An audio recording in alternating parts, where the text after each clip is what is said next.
좌우에 앞뒤에 계신 우리 교우들하고 또 멀리 계신 분들이 계시면 눈짓이라도 해서 새봄을 맞이해서 축하합니다. 이렇게 좀 인사 말씀 좀 나눕시다. 은혜 받읍시다. 이렇게.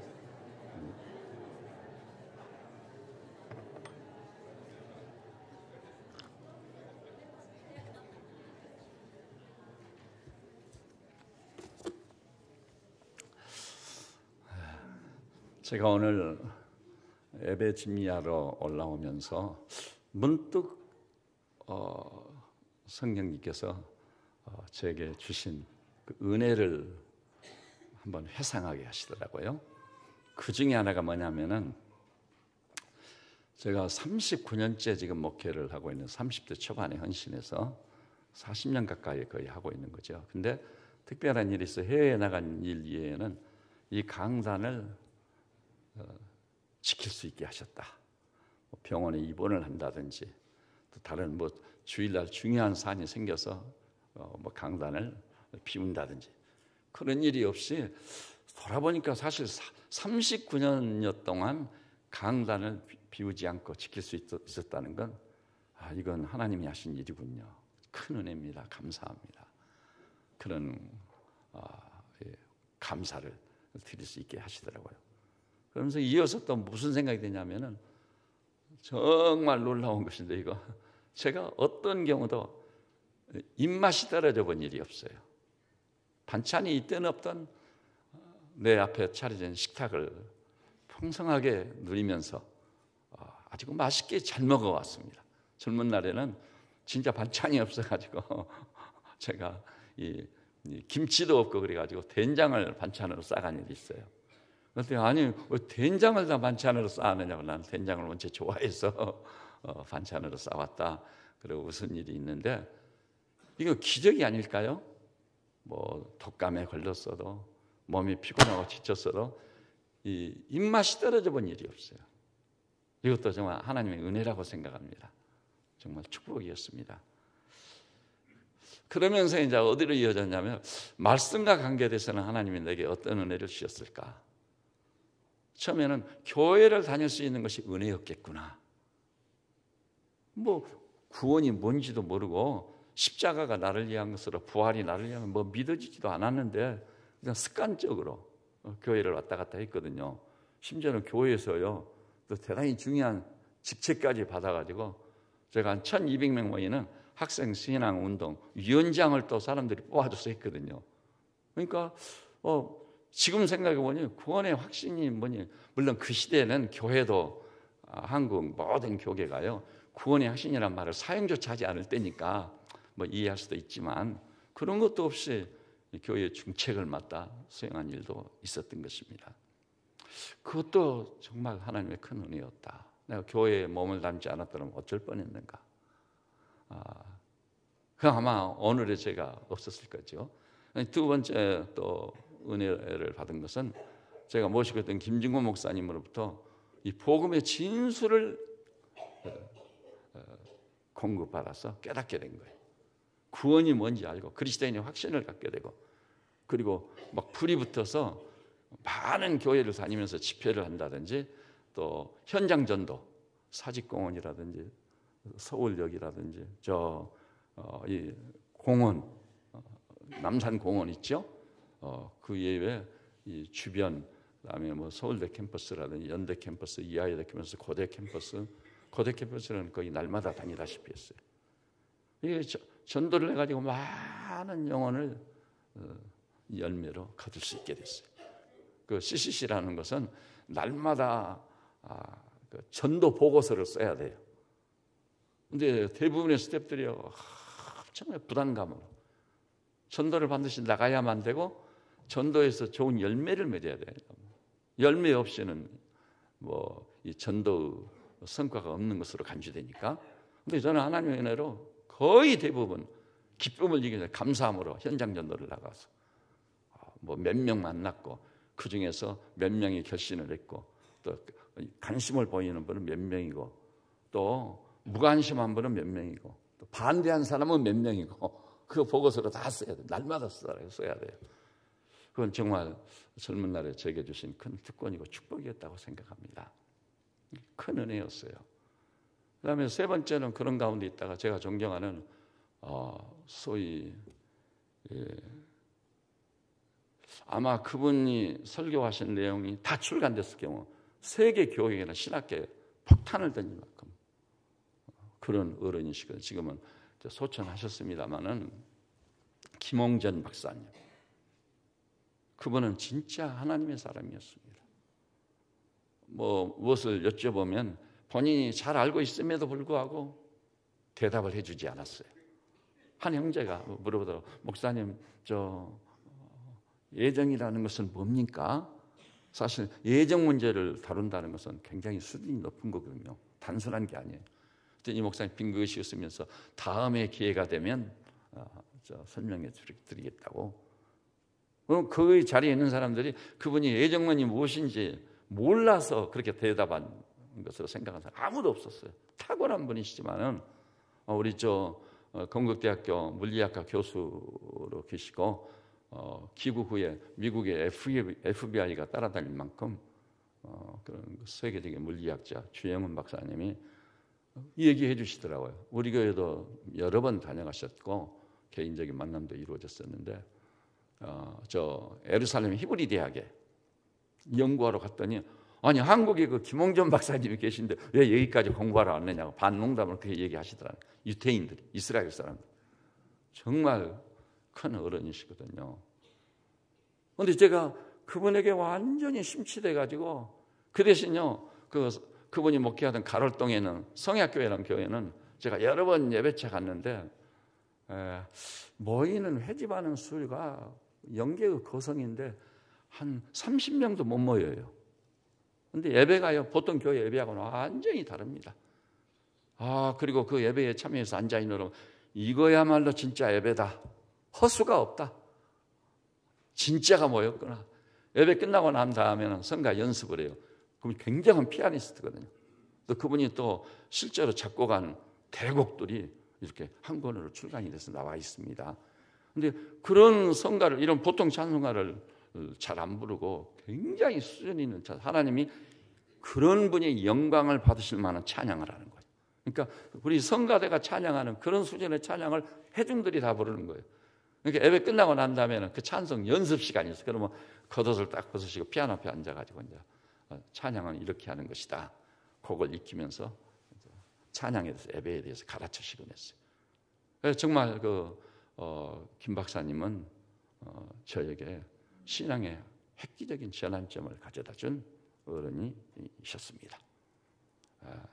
그 다음에 이제 그 이후로요 목회를 해오다가 이제 이르러서 이제 은퇴를 앞두고 있는데 요즘 제가 하나님의 은혜가 제게 차고 넘쳤습니다. 과거하고 다르더라고요. 아마 여러분도 저 목사가 말씀 전하는 게 좀 달라지지 않았을까 느끼는 분들이 있을 거예요. 단어 한마디 성경을 딱 펼치면 문장 하나 그리고 앞뒤 문맥 하나도 놓칠 수가 없더라고요. 너무나 은혜로워요. 소경으로 있다가 눈을 뜬 자처럼 말씀이 얼마나 은혜롭고 놀랍게 저게 압도적으로 다가오는지, 그리고 예수님을 내 마음의 중심에 모시고 순간순간 그분께 여쭤보고 행한다는 진짜 그분이 내 인생의 주되심을 고백하면서 사는 것이죠. 그래서 너무 요새 은혜를 차고 넘치게 받았을 때 감사와 찬송이 넘칩니다. 그런데 이 말씀을 드리는 이유 중에 하나가 이 성경 말씀과 관계된 제가 은혜 받은 거. 근데 오늘 여기 나오신 분들은 성경은 모세오경은 지금으로부터 약 3,500년 전에 기록된 것으로 아주 고루한 책이 아니겠느냐. 그리고 거기에는 믿을 수 없는 기적, 황당한 스토리들이 기록된 마치 신화나 전설 같은 책이 성경이 아니겠느냐. 이렇게 생각하면 계실지 몰라요. 근데 그렇지 않습니다, 여러분. 성경을 하나님 말씀으로 알고 사모하기를 시작하지 않아요. 그는 어느 날 갑자기 말씀에 눈이 열리는 놀라운 순간이 와요. 한 번도 아니에요. 이제 눈이 열렸구나. 제가 4번의 신앙의 전환점을 말씀드렸죠. 이것이 전부일 거다. 예상을 뛰어넘습니다. 또 다른 영적 세계가 기다리고 있는 거예요. 근데 특히 성경은요, 처음에 소위 19세기 말부터 20세기 초까지는 성경은 한 이스라엘 민족이라는 사람들의 하나님의 전설이나 신화의 수집물로 간주됐습니다. 홍해를 건넜다. 그래서 이렇게 신학자들이 주장해요. 홍해를 건넌 게 아니라 모세가 지혜가 있어가지고 낮 시간에 그 250만 명을 건널 수 있는 얕은 곳을 미리서 봐뒀다. 그리고 그걸 건넌 것이지 홍해가 갈라져 건너다니 말도 안 되는 소리라. 또 이를테면은 오병이어의 기적. 사람들이 점심을 가지고 나왔는데 점심시간이 됐는데 선뜻 누가 먼저 내놓지를 않았다는 거예요. 점심 안 가지고 온 사람들이 있으니까. 근데 어떤 소년이 자기 점심, 자기 양식을 탁 내놨어요. 주님께 제자를 통해 드렸어. 그러니까 사람들이 그때서 자기들이 가지고 온 점심을 꺼내서 다 먹어가지고 부스러기가 아무래도 남지 않느냐. 그러니까 12강조리를 거두게 게 오병이어의 사건이나 그럴싸한 설명이잖아요. 그래서 그러면 그렇지. 오병이어로 5,000명을 먹여? 말도 안 되는 소리. 성경의 기적과 어떤 표적 이런 것들을 다 부인해버렸어요. 그래서 그때 신학자들 사이에요. 그때부터 수십 년 동안 성경을 뭐라고 그랬죠? 도마위에 올려진 성경. 성경을 도마위에 올려놓고 잘든 칼로 막 난도질을 해버린 거예요. 이것은 기적이니까 못 믿고 이것도 황당한 사건이니까 못 믿고. 그래서 성경에서 남는 것이 뭐가 있었겠죠? 도덕적 교훈만 딱 남은 거예요. 그래도 도덕적 교훈은 괜찮으니까 그 정도는 그래도 받아들이게 된 거예요. 저도요, 젊은 날에요. 왜냐하면 교계라든지 신학자들이 다 그런 형편이니까 창세기 1장 과학을 공부하는 이 사람으로서 누가 창세기 1장 그 창조 기사를 믿느냐? 아무도 못 믿었어요. 교계가 그런 경향성을 띠고 있었거든요. 그래서 정말 그렇게 되니까 성경적인 믿음이 없으니 어떤 생각이 들겠죠? 인간이라는 별거 아니구나. 죽으면 그만이지. 그런 생각이 드니까 자살을 많이 생각하게 됐어요. 하루라도 빨리 자살하는 게 지혜다. 7, 80년 살다 죽느니 지금 자살해서 죽는 것이. 죽어버리면 그만이니까. 그런 인생관, 그런 가치관을 가지고 살게 됐던 것입니다. 그런데요. 시간이 더욱 흘러감에 따라서 성경은 절대 부인할 수 없는 홀로 한 분뿐이고 살아계신 야훼 하나님이 자기를 나타내 보이신 절대성을 띤 하나님의 말씀이다. 그것이 서서히 신학계에서 싹이 트고 확산되고 믿어져가는 역사가 나타났어요. 그게 뭐냐면은 시간이 흐르고 고고하게 발전하고 그래서 못 믿었던 인위의 성 같은 거 고고학적 발굴을 보니까 이게 사실이었네. 그 다음에 간단한 예로요. 로마 제국에서 기독교가 엄청난 핍박을 받았잖아요. 그래서 그리스도인들을 체포해다가 법정에 세웠어요. 네가 정말 예수가 네 주인이냐? 그러면 우리 김영희 형제가 이 라틴어를 탁월하게 하는 형제여가지고 로마 법정의 모든 기록들을 허가를 받아가지고 떠들어보게 됐잖아요. 근데 거기서 제일 많이 나오는 용어가 그렇게 고백하면 당장에 화형장에 끌려가든지 아니면 사자의 밥이 되든지 아니면 바다에 던져져 죽는 거거든. 순교자가 되는 거예요. 그런데 재판장들이 물었을 때 I am Christian. 나는 그리스도인입니다. 그래서 그 책 이름이 나는 그리스도인입니다예요. 난 처음에 그거 아마 김영희 형제가 여기저기서 주워들은 순교사를 수집해서 쓴 책일 거다 생각했더니 서문에서 밝혔더라고요. 그런 것이 아니라고 이거. 로마 법정적 기록을 열람해가지고 그것을 토대로 해서 사실 기록을 했다. 근데 그 시대의 그리스도인들이 진실한 믿음을 가졌기 때문에 네가 믿는 예수가 네 인생의 주인이 맞느냐? 그러면 다 나는 그리스도인입니다. 예수만이 내 인생의 주인이십니다. 로마 시대는 이거 죽는 거거든요. 그러니까 목숨을 걸고 고백을 했기 때문에 거짓이 전혀 없는 거예요. 목숨 걸고 순교자가 되면서 그래서 네가 이 입술로 예수를 주라 하시면 그로 말미암아 구원을 얻으리라. 진실이었으니까. 요즘은 위장된 믿음이 너무 많아가지고 말이 아닙니다. 교계가 말이 아니에요. 위장된 믿음이 너무 많아요. 그래서 이 어떤 분이 그러다 교회란 어떤 것이냐, 염소들이 잔뜩 모였는데 그 중에서 하나님이 진짜 신앙을 딱 봐가지고 양이 있을 경우 그 양을 추려내는 것이 교회다. 근데 우리 세빛전이가 그렇게 된다면은 여러분 결코 수용할 수 없지요. 그렇게 되면 안 되는 거예요. 전부 양들이 돼야 돼. 그리고 예수님은요, 염소를 치는 목자가 아니에요. 따라서 합시다. 우리 주님은 염소를 치는 목자가 아니라 양을 치는 목자다. 그러면서 진정한 의미에서 선한 목자 되신 주님의 인도를 받는, 주님의 사랑받는 양들이 되시기를 우리 주님의 이름으로 축복합니다. 그러면서 이제 말씀에 대한 얘기를 한 이유가요, 그래서 지금은요, 제가 늘 말씀드렸죠, 과학기술자 장관을 2번이나 지낸 세계 원자력의 천재 정금호 목사님도 창세기 1장 그대로입니다. 성경 그대로 믿어요. 이건 하나님의 말씀이다. 그건 하나님이 하신 역사예요. 절대 못 믿는, 누가 현대 과학을 한 사람이 그런 것을 믿느냐고. 그런데 믿어지는 놀라운 역사가 나타나는 거예요. 이건 믿어지는 역사예요. 믿어지는 은혜인 것입니다. 그래서 이 노벨상을 수상한 사람이라든지 세계 정상급에 있는 과학자들도요, 성경을 그대로 믿고 창세기 1장을 믿는다는데 놀라움을 금할 길이 없는 것이죠.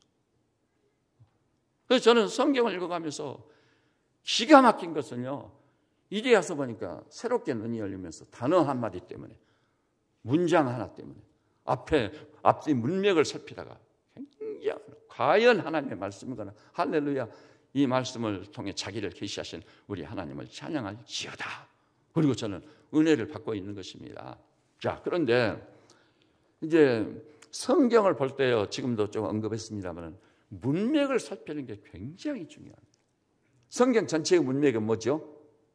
창세기 1장 1절 첫 마디가 어떻게 시작하죠? 태초에 하나님이 천지를 창조하십니다. 태초에 시간의 시작을 알리는, 아까 뭐든지요, 성경에 의하면, 하나님에 의하면 시작이 있다는 거예요. 시작이 없는 건 없어요. 태초, 시간의 시작을 알리는, 이건 물리학자들의 주된 연구의 대상 중에 하나가 시간이라는 게 참으로 신묘막창 시간 개념입니다. 그 다음에 존재론적으로는 가장 높은 우리 하나님, 태초에 하나님이 이러니까 계시고 저러시니까 계시고 입증하려고 하지 않아요. 권위 있게 태초에 하나님이 존재적으로 제일 높은 우리 하나님을 거명하고 있는 거예요. 그 다음에 천지를 창조하십니다. 이 천지가 어떻게 해서 지어지게 됐는지, 우주와 그 가운데 모든 만물의 기원을 한마디로 탁 밝히고 있는 겁니다. 이게 시작을 알리는 거예요. 그 다음에 문맥을 살핀다는 건데, 성경 전체의 문맥은 뭐죠? 그렇게 시작이 있고, 그 다음에 성경 66권이란 놀라운 하나님이 역사를 어떻게 경영하시는지, 구속의 역사를 어떻게 이루는지, 하나님의 신적 경영이 그 진행 과정이 쫙 나오죠. 그래가지고 계시록에 가서 뭐죠? 처음 하늘과 처음 땅은 다시 있지 않더라. 종언을 고하는 겁니다. 마지막이 있다. 사람이 태어나서 죽는 건 당연한, 한 번 죽는 것은 정해진 것이 아니야. 당연한 거예요. 근데 천지 만물이 처음 하늘과 처음 땅은 다시 있지 않더라. 그리고 뭐라고 그러죠? 또 내가 보면 하늘로부터 새 하늘과 새 땅이 내려온다. 이렇게 해서 이 종언을 구하는 이 우주 만물과 역사를 쫙 말씀합니다. 이거 성경의 전체적인 문맥이에요. 그럼 오늘 우리가 같이 보고자 하는 이 본문이요, 이 본문의 문맥을 봐보세요. 그래서 누가복음이니까 누가복음의 문맥은 뭐죠? 우리 누가복음 1장 1절을 한번 찾아보십시다. 1장 1절. 도대체 누가복음의 문맥은 뭐냐? 1장 1절 우리 한 목소리로 한번 보십시다. 시작. 우리 중에 이루어진 사실에 대하여. 아까 제가 모두에서 말씀드렸죠? 합리적인 사람이나 과학적인 사람은 정말 믿기가 어려운 거예요. 예수 사건은 오병이어를 누가 믿어요? 이렇게 설명했죠. 바람과 바다를 책망하니까 잠잠해져 버렸어. 그걸 누가 믿어요? 나사로야 나오라니까 죽은 지 나흘이 된 나사로가 뜨벅뜨벅 걸어나와서 그걸 누가 믿어요? 믿을 자가 아무도 없는 거예요. 그러니까 이것은 자연스럽게 받아들일 수 있다기보다는 이것을 받아들이고 믿는다는 것 자체가 불가능한 일이에요.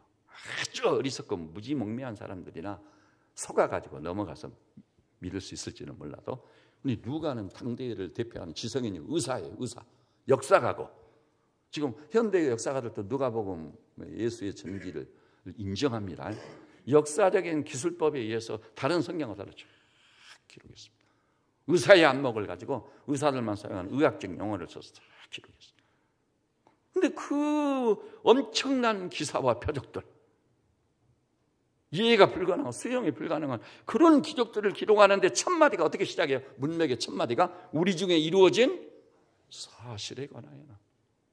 정말 저는 하나님의, 물론 다 하나님이 인정하시고 인도해 주신 것이 있지만 저 같은 경우는 역사를 전공했거든요. 그래서 저는 그것에 철저히 훈련의 연단을 받아가지고 지나가는 루머에 의해서 좌우되지 않습니다. 사실성 여부가 제 생각을 결정짓는 거예요. 사실성 여부. 그리고 지금까지 경험해 보니까요, 이것이야말로 사실이라 했을 때 하나님의 은혜로 거의 100% 맞아떨어졌습니다. 맞아떨어졌어요. 하나님께서 보증을 해주시더라고요. 근데 예수 사건을 놓고요, 우리 중에 이루어진 사실에 관하여, 이 사실도요, 2절 보니 처음부터 목격자와 말씀에 일꾼된 자들이 전하여준 그대로 그 내력을 저술하고 붓을 든 사람이 많았다. 굉장히 많았습니다. 예수의 전기를 기록하려고 펜을 든 사람이 많았습니다. 근데 그 중에서 남아있는 게 뭐죠? 마태, 마가, 누가, 요한, 사복음 쓴 거예요. 그 중에 누가가 쓴 거죠. 그럼 누가는요, 어떤 마음가짐을 가지고 썼죠? 3절 한번 그 상반절만 우리 한 목소리로 볼게요. 3절 시작. 그 모든 일을 근원부터 자세히 미루어 살핀다도 그렇습니다. 누가는요, 대충 하도 예수 사건이 유명하니까 나도 한번 기록으로 남겨볼까? 무책임한 그런 마음가짐을 기록하지 않았어요. 예수님과 관계된 그 모든 일을 그는 뿌리부터 자세히 미루어 살펴서 누가복음 안에 다 수록을 하고 사도행전에 다 수록. 신빙성이 있는 거예요, 이 말씀 자체가. 그리고 누가복음을 읽어가노라면 이방인들도 굴박할 수밖에 없을 만큼 이 누가복음 기록은 아주 생생한 사실 기록인 것입니다. 놀라운 거예요. 원래 저는 누가복음을 엄청 좋아했습니다. 누가복음을 참 좋아했어요. 여러분들 앉은 자리에서 누가복음을 한번 독파해 보시기를 바랍니다. 할렐루야, 하나님은 살아계시고 그리스도께서 행하신 일은 안 믿을래 안 믿을 수 없는, 하나님만이 행하실 수 있는 경이로운 일이었거든요. 당신을 찬양합니다. 이 믿음을 탁 갖는 순간 여러분은 성경에서 튀어나온 인물처럼 되실 줄로 믿습니다. 정말 놀라운 일이에요. 이것이 누가복음에 먼저 언급하지 않으면 안 될 문맥입니다. 그다음 오늘 본문의 문맥을 볼까요? 누가복음 3장. 이 3장이요, 역시 하나님의 은혜를 확실히 입은 누가다워요. 1장 1절로 3절을 우리가 확인해 봤습니다만 3장 1절로 누가가 이 사실 기록을 하면서 그 문맥을 보니까 1절에서 뭐라고 그러죠? 티베리우스 황제가 통치한 지 15해. 예사롭지가 않아요. 티베리우스가 누구죠? 아시는 로마의 라틴어로 티베리우스 황제입니다. 티베리우스가 얼마나 유명한 부인지 제가 설명해 드릴게요. 로마 황제가 그렇게 많지만요, 가장 위대한 황제가 누구죠? 아우구스투스입니다. 아우구스투스를 능가할 어떤 황제도 없어요. 근데 아우구스투스 바로 후계자입니다. 티베리우스가. 그가 로마 황제의 일을 물려받은 때가 주후 27년입니다. 예수님 십자가 지시기 직전이었어요. 직전. 그때 물려받았습니다. 그래서 이 티베리우스 황제가 통치한 지 15해. 그 다음에 곧 본디오 빌라도가 유대의 총독을 했을 때, 여러분 잘 아시죠? 이건 문헌에도 다 나온 거예요. 로마가 파송한 유대 지방을 다스리도록 이 군사를 붙여서 파송한 총독이 누구예요? 빌라도입니다. 빌라도 때 예수님이 십자가에 처형당했지 않아요. 그 다음에 헤롯이 갈릴리의 분봉왕으로, 그 동생 빌립이 이두리아 드라고니 지방의 분봉왕으로, 루사니아가 아빌레네의 분봉왕으로, 유대의 그 전 지방을요 대체로 4개로 나눠서 4개의 분봉왕이 있었는데 3사람의 분봉왕을 여기 소개하고 있는 것입니다. 여러분 정말 놀라운 일이죠. 이런 그 역사적인 인물들, 부인할 수 없는 사실들을 거명하고 기록하고 있는 것입니다. 그 다음에 2절은 이제 앞에 1절은요 정치적인 지도자들, 2절에서는 누구죠? 종교적 지도자, 이스라엘 사람이니까. 자, 2절에 보니까 안나스와 가야바가 대제사장으로 있을 때요. 근데 여기서 좀 의문이 되는 게, 유대인의 전통은요 대제사장이 둘이 있을 수가 없어요. 근데 여기만 둘이 딱 나오거든요. 이게 어찌 된 거냐 했을 때 추적을 해서 규명을 해본 결과 안나스는 가야바의 장인 어른입니다. 그가 선임 대제사장이었어요. 근데요, 로마 AD 14년 로마 발레리우스 황제 유대 총독에 의해서 면직돼 버렸어요. 그러나 유대인의 전통은 면직되었을 때 여전히 대제사장이라는 타이틀을 가지고 있는 거예요. 그리고 가야바는 소위 안나스의 사위인 것입니다. 그래서 이 대제사장 이름 둘이 딱 거명이 된 거예요. 이런 문맥을 통해서 앞으로 기록할 말씀의 사실성을 다 확보하고 있는 거예요. 확보하는데 기가 막힌 사건이 일어났습니다. 2절 하반절 보니까 하나님의 말씀이 빈들에서 사가랴 아들 요한에게 임한지라. 제가 아까 어디에서 말씀드렸죠. 단어 하나 말씀 한마다 문맥을 살피다가 문장에 과거와 다른 은혜를 하나님이 저에게 주시는 거예요. 그래서 2절 보니 하나님의 말씀이 정말 하나님이 살아계시고 그분이 사람을 찾아와 자기 계시를 하시기 위해서 말씀을 주신다는 거. 성경에 보니까 여호와께서 가라사대 하나님이 말씀하시기를 이런 것이요. 이런 양식을 빌린 모든 말을 다 합하잔다면 3808번. 그리고요. 여호와께서 가라사대 하나님이 말씀하시기를 이런 류의 말씀만 합하여도 2500번이나 사용됐어요. 그래서 하나님은 눈을 맞는 자가 보지 아니하시랴. 귀를 맞는 자가 듣지 아니하시랴. 입을 만드신 그분이 말씀하지 아니하시랴. 그 말씀은 또 사람이 그냥 대낮게나 말하는 거라고 수준이 완전히 다 괴를 달리하는 말씀이에요. 나 여호와가 말하노라 내 말이 불같지 아니하냐. 반석을 쳐서 부스러뜨리는 방망이와 같지 아니하냐. 이 말씀에 콱 부딪히면 자아가 바싹 깨져버려요. 그리고 모든 거짓이 물러가고 그리고 자기가 지은 죄가 백일하에 드러나서 나는 죄인 중에 계십니다. 어찌하오리까. 이 악하고 무익한 자를 굴복당할 수밖에 없는 거예요. 그게 진짜 이제 그리스도인인 거죠. 하나님의 말씀이 저는 여기 계신 우리 형제 자매님들이요.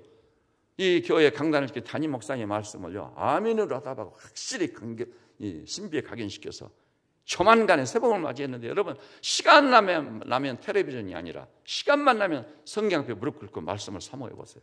그러나 어느 날 갑자기 성경을 통해서 하나님의 말씀, 하나님의 음성을 듣게 될 날이 오실 겁니다. 그때 옛날에는 하얀 것은 정이고 까만 것은 글씨라고 생각했는데 오늘은 이 말씀 살아 역사하네.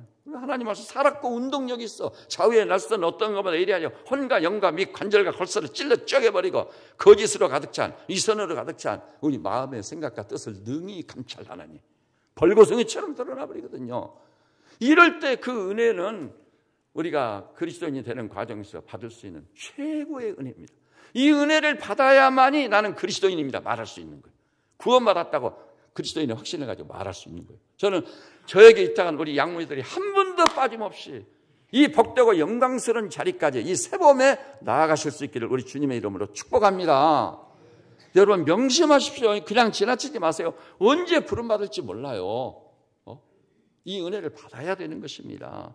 그래 하나님의 말씀이 어디에 임하느냐는 문제가 아니에요. 빈들에서 유대의 광야지역 사막과 똑같은 거예요. 짐승도 살기 힘든 빈들에서 자고 먹고 하는 사가랴 아들 요한에게 세례 요한이죠. 근데 이것도요 누가의 기록은요 다릅니다.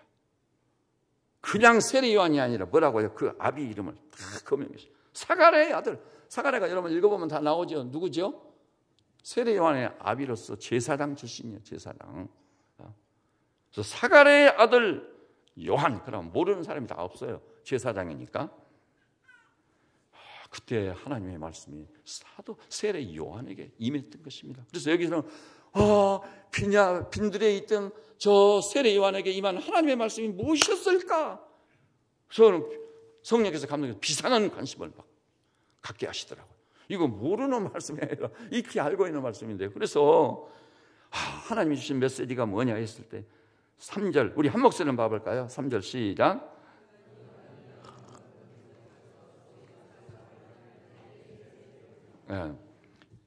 요단강 부근 각처에 와서 자 요한에게 주신 하나님의 말씀이 무엇이었어요? 죄사함을 받게 하는 회개의 세례를 베풀라는 것이었습니다. 여러분, 회개 없는 죄사함이 없습니다. 회개 없는 구원이 없습니다. 회개 없는 새 생명은 불가능합니다. 이렇게 하나님께서 아주 요점을 정확히 말씀으로 주셨던 거죠. 그래서 죄사함을 받게 하는 회개의 세례를 전파한 겁니다. 회개의 세례를 전파했어요. 여러분, 죄라는 것은요, 우리 인간적 소신과 차원에서 이해가 불가능한 거예요. 내가 남 못할 일도 안 시키고 오히려 남을 돕고 어려운 사람 손을 잡아주고, 나 교회도 다녔는데 11조도 했고 예배도 까락까락 잘 참석했는데 나는 아니겠지. 절대 그렇지 않습니다. 여러분, 죄라는 것은요, 하나님과 주님의 기준을 봐봐야 돼요. 하나님은 이렇게 말씀해 버려요. 만물보다 거짓되고 부패한 건 사람의 마음이라. 누가 이를 알기요마는 하나님은 신사를 통치하고 폐부를 시험하여 각각 그 행위대로 보응하시나니. 여기 갈리면 살아남을 자가 없어요. 저도 그러니까 그 하나님께 대한 경외심이 제 믿음의 본질이에요. 경외심.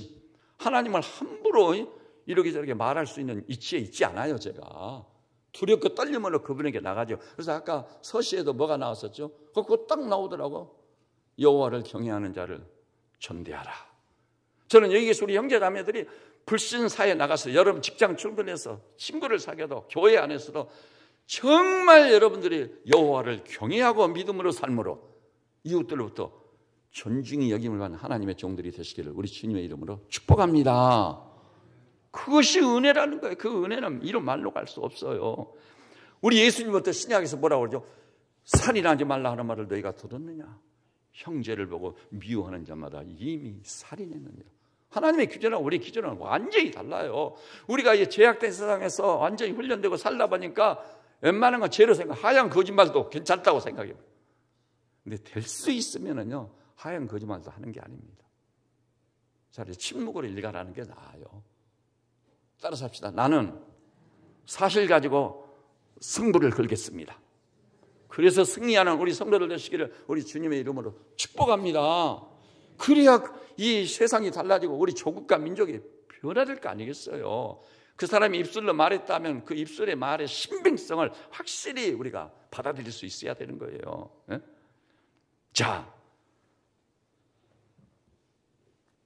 간음하지 말라 하는 말을 너희가 들었느냐? 여자를 보고 음욕을 품는 자마다 이미 간음했느니라. 그러면 대한민국 시민들 다 지옥에 가야 돼요. 제가 보건대로 가늠자 아닌 사람이 아무도 없어. 뭐 특정한 사람이 이렇게 하는데요. 대통령이야 서민한 사람, 요즘은 초등학생들까지 다 지옥으로 가야 돼요. 하나님의 기준이 옳습니다. 하나님이 옳으신 분이에요. 그래서 이 구약에 보니까 뭐라고 그러죠? 하나님, 내가 언제 곁눈질에서 지나가는 처녀를 본 적이 있습니까? 구약에 하나님께서 그렇게 살았다니까요. 내가 길을 가면서 언제 곁눈질에서 지나가는 처녀를 본 적이 있었느냐 그 말이에요. 근데 지금 이 시대의 사람들은 너무 부패하고 타락해가지고 어지간히 죄를 지어도 죄라고 생각도 안 해. 그러니까 죄라고 생각지도 않으니까 그게 당연히 뭐가 없겠죠? 진정한 의미에서 회개가 없는 거예요. 회개가. 하나님이 얼마나 암담하고 슬프시겠어요. 시편에 보니까 다윗이 죄를 지은 다음 그 죄가 탁 드러났을 때 그 죄를 회개하는 가정 중에서 뭐라고 그러죠? 오 하나님, 내가 죄악 중에 출생하였으며 어머니가 나를 모태에서 죄악 중에 잉태하였나이다. 본질이 우리는 숨길 수 없어요. 그리고 또 이렇게 말했습니다. 하나님이여 상하고 통이하는 심령을 주께서 멸시치 아니하시리이다. 지금 한국 교회는요, 유명한 선교도의 영계의 거상 리차드 백스터 목사님 책을 어제가 아무리 눈이 피곤하고 힘들어지 그거 내가 읽었거든요.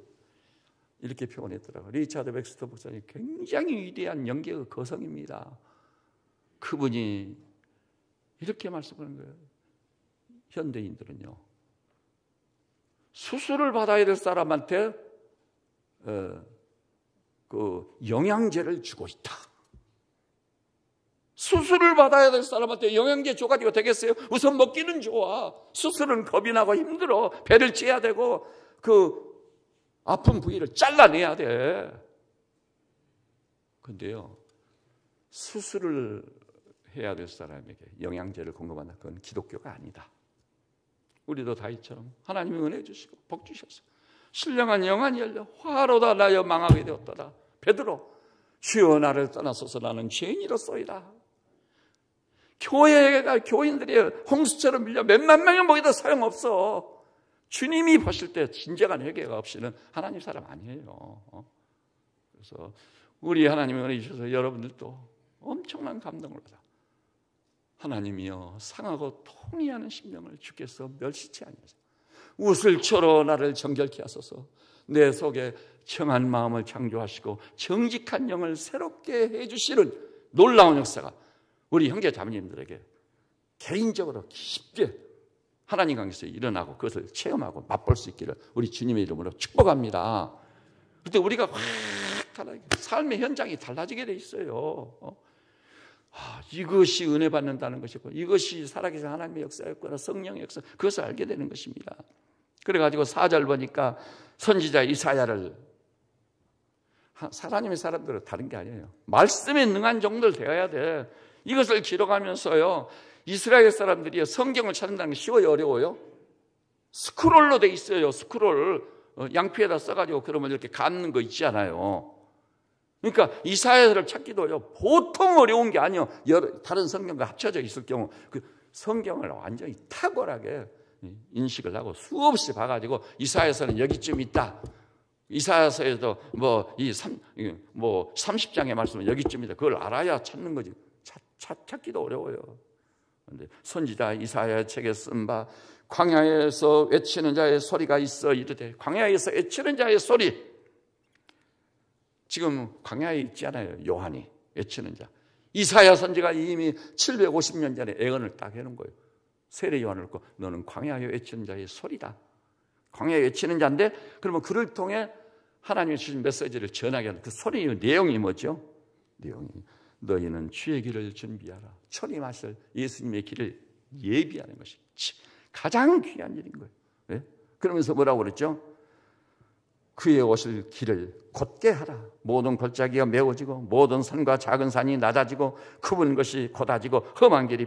이거 한마디로 말하자면 제가 늘 얘기했죠. 저는요, 제게 이탁한 약물이 반듯한 사람들이 되기를 진심으로 원합니다. 반듯한 하나님의 사람들이 되어야 돼요. 저 사람 진짜 그리스도인이 맞네. 네? 자기에게 좀 불리할지라도 하나님 존재로서 의연하고 당당하고 떳떳한 하나님의 종들이 반드시 되시기를 우리 주님의 이름으로 축복합니다. 조금 내게 불리하고 어려움이 있을지라도 그 길을 가면 마침내 하나님이 우리를 사랑하시는 이로 말미암아 이 모든 일에 넉넉히 이기게 하느니라. 제가 증인이잖아요. 진짜 초라한 사람이 여기까지 오도록 그 믿음으로 하나님의 은혜를 입어 승리하게 됐습니다. 얼마나 놀라웠습니까? 여러분, 이 모든 골짜기에 메워져야 됩니다. 모든 산과 작은 산이 낮아져야 됩니다. 그것을 겸손이라고 하죠. 굽은 것이 곧아져야 돼요. 펴져야 돼요. 험한 길이 평탄해져야 돼요. 이러듯이 우리 주님이 오실 길이 이렇게 잘 예비를 해야 돼요. 사람의 마음이 예비된다는 거예요. 우리 마음, 우리 중심이요, 하나님을 신뢰하는 거룩한 믿음으로 이렇게 반듯한 믿음을 가진 하나님의 종들이 되셔야만 나도 소망이 있고 교회도 소망이 있고 이 나라 이방족은요 이게 아니고는 소망이 없습니다. 소망 없어요. 제가 볼 때. 그렇게 해서 6절에 모든 육체가 하나님의 구원하심을 보리라. 모든 육체입니다. 세례요한은 어느 정도 출신이죠? 유태인이에요. 그는 유태인만의 주님이 아닙니다. 하나님의 구원하심은 말할 것 없이 예수 그리스도의 오심을 예고하는 예고편인 거죠. 이방인이든 흑인이든 백인이든 황색인종이든 예외가 없어. 어린이든 노약자든 모든 육체가 하나님의 구원이신 주 예수 그리스도를 육안으로 확인할 그날이 올 거다. 보리라 그랬어요. 여러분, 진짜요. 우리는 그 육안으로는 보지 못했지만 영안으로 유태인들이 세례 요한과 토마가 진짜 살아계신 예수님을 탁 눈으로 확인하고 그 앞에 완전히 굴복당해. 나의 주시여 나의 하나님이시여. 이런 놀라운 역사를 체험하는 우리 형제 자매들 반드시 되시기를 우리 주님의 이름으로 축복합니다. 그러니까 이제 세례요한의 소문이 슬슬 번지게 됐어요. 번지게 됐습니다. 7절에 보니까 그래서 요한이 세례받으러 나오는 무리 얘기를 해요. 물이 지어서 이제 많이 나오거든요. 근데 이건요 상당한 거리를 걸어야 올 수 있는 곳입니다. 이 광야 빈들은요. 그리고요 머리박이 벗어질 만큼 자개라는 태양이 있어요. 그런 길을 걸어서 요한에게까지 왔는데 나온 사람들을 뭐라고 해버리죠? 이 독사의 자식들아, 누가 너에게 일러 장차올 진로를 피하라 하더냐. 아주 무서운 말씀이에요. 도대체 여기까지 왔으면 오느라고 얼마나 수고했느냐고. 또 저도 그래도 연약한 인간이다 보니 그렇게 위로와 격려의 말씀 드리잖아요. 신앙 겨울은 유난히 추웠습니다. 그래서 어느덧 겨울이 지나고 봄 기운이 완연해지고 있는 이때 겨울을 이기고 승리하신 성도님들 정말 축복합니다. 사랑합니다. 그런 얘기를 제가 개인적으로 건넸거든요. 근데 요한은 그게 아니라 이 독사의 자식들아. 이 독사란 용어가 어떤 의미에서 썼냐면 악독하고 아주 잔인하고 잔혹하고 교활하다는 의미예요. 교활하다. 우리 성도는요 이와 같은 죄와 결별을 선언해버려야 돼. 아주 깨끗하고 거룩하고 하나님 말씀을 굳게 붙잡고 누가 뭐라고 하나 제가 그전에 설교했어요. 이 시대의 갈렙이 돼서 목숨을 걸고 해가지고 나는 그리스도인입니다 고백했던 로마의 성도들처럼 이 험악한 세상에서 의연하고 당당하게 이 믿음으로 살아갈 때 하나님께서 이 모든 일에 그리스도로 말미암아 넉넉히 이기게 하시는 그 은혜로움과 축복스러움이 우리 성도들이 몫이 되시기를 우리 주님의 이름으로 축복합니다. 얼마나 놀라우냐면 이 독사의 자식들이라는 이 질책이 나오게 된 이유가 있어요. 이 사람들이요 종교인이 아니에요. 여기 바리새인도 물론 있어요. 안식일 다 지켰습니다. 나름대로 헌금도 했습니다. 그리고 자기들은 그 뒤에 나오죠. 아브라함의 후손이니까 우리는 틀림없이 구원은 따는 당상이다. 선민의식이 철저히 있거든요. 아브라함이 누굽니까? 그것으로 만족하고 그것으로 안심을 놓고 있었는데 그런 그 종교 제례나 종교 의식 밑에 자기가 탁 숨어가지고요. 자기 나름대로 나는 구원 받았고 천국 가고 저거 믿지 않는 것들 저것들은 이런 식으로 생각하는 것은 자기를 위장하는 것은 하나님이 제일 싫어하는 위장에 불과하다는 거예요. 이건 제약 중에 제약이다. 이 독사의 자식들아. 이렇게 책망을 한 거예요. 그러면서 그들에게 이 말 장차올 진로를 피하라. 여러분 장차올 진로가 어느 정도인지 아시죠? 대환란을 얘기하면 제가 있어요. 퇴일어나고요. 대환란 중에 진로는요. 유대인이 주로 받는다고 알려지고 있거든요. 학자로서. 그런데 계시록 8장에 보니까 여러분 그 부분 기억나세요? 대환란 중에 후반기 대환란 중에 어떤 일이 벌어져 버렸죠? 이 지구촌의 3분의 1이 사라져 버려요. 경악을 금할 수 없어. 그래서 여러분이 그 8장을 봐보세요. 그럼 이런 일이 진짜 있을까? 그런데 지금까지 성경의 예언이 성취된 것을 보면 그리고 성취되어가고 있는 것을 확인해 볼 때 그날이 옵니다. 지구촌의 3분의 1이 사라져버린 거예요. 그 다음 장을 보니까요. 이제는 사람이 3분의 1이 죽는 거예요. 3분의 1이 죽어가지고 제가 계시록 14장 마지막 절을 설명해 드렸죠.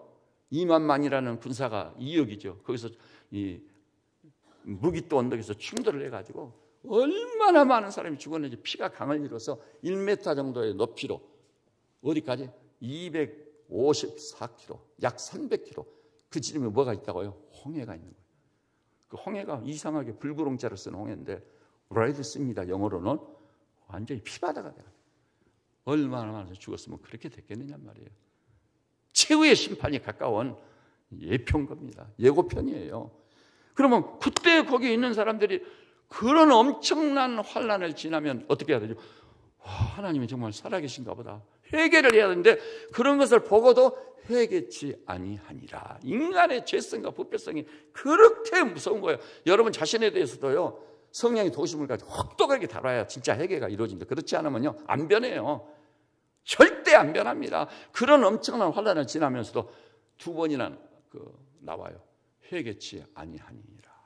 회개를 반드시 해야 되는데 회개를 안 하는 거예요. 진실한 회개, 진정성 있는 회개를 해야만 뭐가 없어지는 거죠? 나의 죄가 사라지는 거예요. 진홍같이 붉은 자가 흰눈같이 휘어지는 놀라운 역사가 나고 내 속에 정한 마음, 깨끗한 마음이 깨끗할 정자죠. 정한 마음을 창조하시고 정직한 영을 새롭게 하옵소서. 이렇게 확실히 거듭난 하나님의 사람들이 우리 교회를 통해 벌떼같이 일어나야 될 줄로 확실히 믿으시기를 우리 주님의 이름으로 축복합니다. 그러지 않으면요 어차피 한번 살다 가는데 소망 없습니다. 여러분 예수 믿는 것을요 하찮게 여기지 마세요. 그게 아닙니다. 여러분이 오늘부터요 이 담임 목사는 메시지를 전하기 하나님께 말씀을 받기는 받는데 우리 성도들의 동태를 살피는 거예요. 정말 주일 오후 예배에 꼭 참여하세요. 이날은 주의 날입니다. 그것도 알고 보면 굉장한 날이에요. 무덤이 열린 날이고 우리 주님이 부활로 말미암아 마지막 멸망받을 원수 사망을 다 결박지고 패배시키고 우리에게 부활의 생명과 소망을 주신 영광스러운 날이에요. 이 날의 의미를 알고 나면 저는요 그걸 알고 난 다음에 주일날이 되면 교회에서 사는 겁니다. 교회에서 자고 교회에서 살고 제 방에 돌아보세요. 이 한 몸 누일 것도 없는 거예요. 지금 저 창쪽 방은 너무 추워가지고 그거는 저 외풍이 심해가지고 세면실을 통해 또 창공기가 들어오니까 그래서 제가 문 바로 열면 거기 한 몸 누일 것도 없어요. 제 책상 앞에고 거기 제가 아무 까는 것도 없어요. 제가 맨몸으로 딱 들어 눕습니다. 그리고 잡니다. 제가 수요일 저녁에 집에 내려가지 않고 거기서 자고 목요일 새벽 기도를 인도해야 되니까 그리고 쉴 일이 있으면 거기서 제가 그냥 누웠습니다. 그러면 이불은 뭐 있느냐 출 때는 이불이 있어야지. 그건 여러분도 늘 그러시죠. 오리털 조끼 그놈 그냥 배에다 딱 얹고 누우면은 어떻게 잠이 그렇게 잘 오는지 거기가 천상에 있는 저희 침대 같아요. 하나님의 은혜와 축복입니다. 여러분, 자, 진로의 시대가 왔습니다. 우리 눈앞에 펼쳐지기 시작했어요. 사랑하는 우리 형제 자매님들이시여. 그래서 마침내 이 세례 요한이 하나님께 받은 마지막 메시지를 쏟아놓습니다. 그것이 9절이요. 9절이 보니 뭐라고 그랬죠? 이미 도끼가 나무 뿌리에 넣었으니 좋은 열매 맺지 아니하는 나무마다 찍혀 불에 던지우리라. 무서운 경고의 말씀이에요. 그러니까 도끼가 심판의 도끼입니다. 사람의 심판이나 세상 법정의 그런 게 아니에요. 하나님이 오래 참으시지만 그분의 인내가 다하실 경우 마침내 심판을 행하시게 되면 그 심판을 견딜 자가 아무도 없습니다. 이미 하나님의 심판의 도끼가 나무뿌리에 놓여서 길은 하나밖에 없어요. 좋은 열매를 맺는 거예요. 열매를 봐서 그 나무를 아는 거예요. 예수님 그랬잖아요. 따라서 해볼까요? 열매를 봐서 그 나무를 아느니라. 혹독하게요. 내게 맺혀진 열매를 가지고 나를 검증해 봐야 돼요. 나를 진단해 봐야 됩니다. 여러분 명심하고 또 명심하십시오. 나를 확실하게 검증을 해봐야 돼. 열매를 가지고 하나님 주님은 속지 않아요. 사과나무에서만 사과가 맺혀진 거예요. 나란 존재가요 위장된 신앙이 잘못된 신앙이면 절대 열매 안 맺어집니다. 예? 열매 안 맺어져요. 성령의 9가지 열매. 그 다음에요 결정적으로 맺어진 열매가 구원이 뭔지 알고 하는 사람 반드시 한 영혼을 천하보다 귀하게 여겨. 예? 조금 뭐 친절을 베풀고 손을 잡아요. 그런 게 아니에요. 그 영혼 구원의 손을 꼭 잡고 가는 것입니다. 품어주고 그 사람이 당하고 있는 어려움을 같이 짊어지고 그리고 하나님의 말씀으로 그들을 섬겨서 말씀의 눈이 열리게 해주고 구원이 뭔지 알게 해주고 이렇게 해서 마침내 이 교회를 다니면서 이런 얘기가 나와야 돼요. 김 집사님이 저의 영의 아비입니다. 성경의 아비라고 그랬잖아요. 그런 사람을 해산의 수고를 통해 바울이 그리스도 안에서 1만 스승이 있을 때 자기는 1만 스승 그렇게 수두룩한 그런 스승의 반열에 서지 않겠다고 그랬어요. 나는 그리스도 예수 안에서 너희를 낳았습니다. 해산의 수고. 내가 너희를 위해 해산의 수고를 다시 한다고 그랬어요. 해산의 수고. 여러분도 해산의 수고를 통해 천하보다 귀한 생명을 출산하는 영광과 복됨이 이게 열매라는 거예요. 이제 새봄을 맞이하고 있습니다. 한 분도 이 메시지에서 예외가 되는 분이 없으시기를 바랍니다. 그리고요 한 영혼 구원을 위해서 기도하고 그를 사랑하고 품어주고 섬기다 보면은요 놀라운 것은 내가 자라게 돼요. 내가 변화되게 돼. 그렇지 않으면 내가 변화가 안 와요. 예? 이렇게 해서 반드시 열매를 가지고 여러분의 신앙을 입증하는 예? 그래서 회개라는 것은요 예수님도 회개하라 천국이 가까우느니라. 천국이에요. 세례요한도 회개하라 천국이 가까우느니라. 베드로도 교회 역사의 첫 설교에서 사도행전 2장 38절에 뭐라고 그랬죠? 너희가 다 각각 회개하여 죄사함을 받아 세례를 받고 그리하면 너희에게 성령 선물로 주실 거다. 세례예요. 아니고 회개예요. 회개. 이것을 통해서 회개 역사가 일어나면 우리 민족의 역사가 순식간에 확 달라져요. 여러분 새복을 맞이해서 이 계절이 가기 전에 여러분의 진정한 회개를 통해 그것도 열매로 입증된 회개에 합당한 열매를 맺지 아니하는 나무는 찍혀 불에 던져 지옥에 던져진다는 겁니다. 목사님 무슨 지옥입니까? 여러분 제가 단언하건대 하나님이 저의 증인이시거니와 지옥이 있습니다. 이 세상에서도요 상상할 수 없는 기적과 표적들이 많이 있어요. 천국과 지옥은 틀림없이 있습니다. 성경에요 천국과 지옥이라는 용어가 가장 많이 사용된 용어 중에 하나입니다. 여러분들은 여기서 회개에 합당한 열매로 입증된 신앙이 되어서 실제로 열매를 맺으면서 그 그리스도인의 확신 때문에 주님이 나를 언제 부르시든 나는 천국에 입성한다. 기운차게 황금길을 걸을 천국에 입성한다. 이런 그리스도인의 확고한 믿음과 사는 소망을 가지고 사는 우리 세비체 양무리들 되시기를 우리 주님의 이름으로 축복합니다. 예, 우리 한번 기도하십시다.